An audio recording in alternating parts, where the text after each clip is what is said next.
ગુલાબસિંહે જણાવ્યું કે દિલ્હી ભાજપ અને કોંગ્રેસનો ગઢ છે તેવું લોકો કહેતા હતા, જો કે 2 ટર્મથી ત્યાં આપનું શાસન છે, તેવી રીતે કચ્છમાં પણ આગામી ચૂંટણીઓમાં આપની જીત થશે।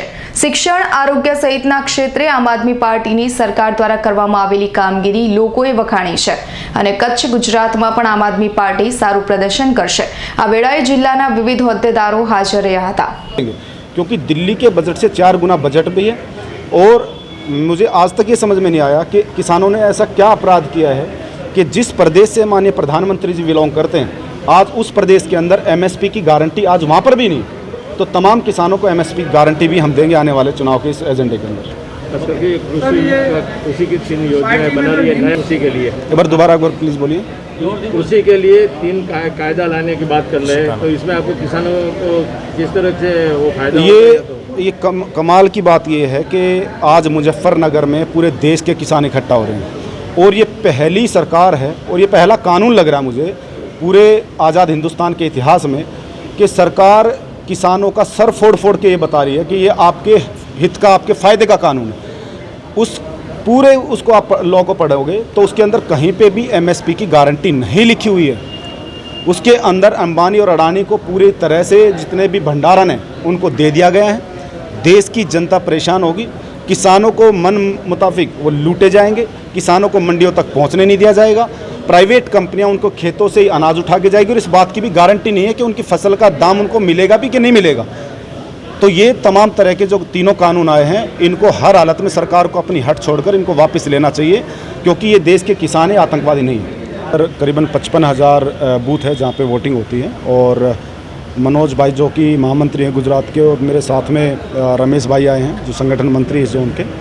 तो आज बूथ समीक्षा बैठक है पूरे डिस्ट्रिक्ट की और एक एक तालुका प्रमुख, शहर प्रमुख के साथ हम बैठ के बहुत विस्तृत रूप से आज बातचीत करेंगे कि किस तरह से हम गुजरात के 55,000 बूथ समिति बनाएं और ऐसे क्या क्या मुद्दे हैं जिनको लेकर हम आगामी चुनाव में अपनी रणनीति बनाएं, उसको लेकर ये तैयारी बैठक। साथ में जो जनसंवेदना मुलाकात है जिसमें हमने मृतकों के घर तक हमारे वॉलंटियर जा रहे हैं, उनके घर पे जाके उनसे फॉर्म भरवा रहे हैं ताकि गुजरात सरकार के सामने एक सच्चा आंकड़ा पेश किया जाए, जिसमें विजय रूपाणी जी ने कहा कि 1.25 लाख मृत्यु जो है गुजरात के अंदर हुई है और एक बहुत ही गैर जिम्मेवारान बयान भी उन्होंने दिया कि किसी भी व्यक्ति की गुजरात में ऑक्सीजन की कमी के कारण मौत नहीं हुई, जो कि बड़ा चौंकाने वाला बयान है।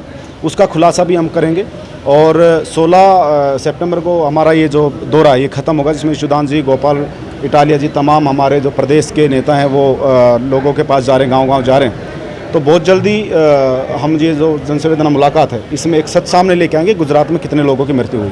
वैसे तो कच्छ है वो भाजपा का गढ़ है, लेकिन आने वाली जो विधानसभा का इलेक्शन है उसमें आपकी नीति क्या रहेगी?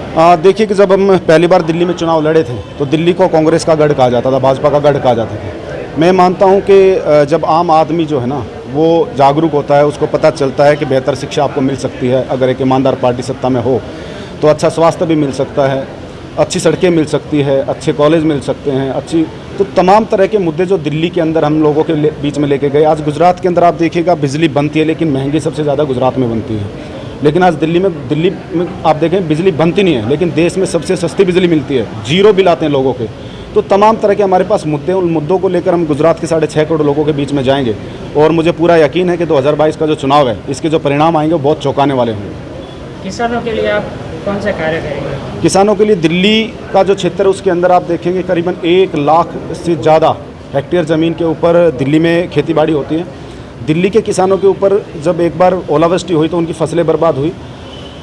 पूर्व की सरकारें चाहे वहाँ पे जो भी मुख्यमंत्री हो, किसी ने भी वहाँ पे सहाय नहीं दी, लेकिन अरविंद केजरीवाल ने 50,000 रुपये हेक्टेयर के हिसाब से मुआवजा दिया। मैं गुजरात के तमाम किसानों को आज ये आश्वस्त करना चाहता हूँ कि नवंबर 2022 में जो सरकार बनेगी तो किसानों के जितने बकाए ऋण हैं उसके बारे में सरकार कदम उठाएगी। और दूसरा, जो किसानों के ऊपर कभी भी एकदम से आपदा आती है, ज़्यादा ओलावृष्टि होती है, सूखा पड़ता है, तो सरकार 50,000 हेक्टेयर के हिसाब से जो दिल्ली में दिया है वो गुजरात के किसानों को भी हम देंगे, हर हालत में देंगे। कौशिक छायानो रिपोर्ट, S9 न्यूज़ कच्छ।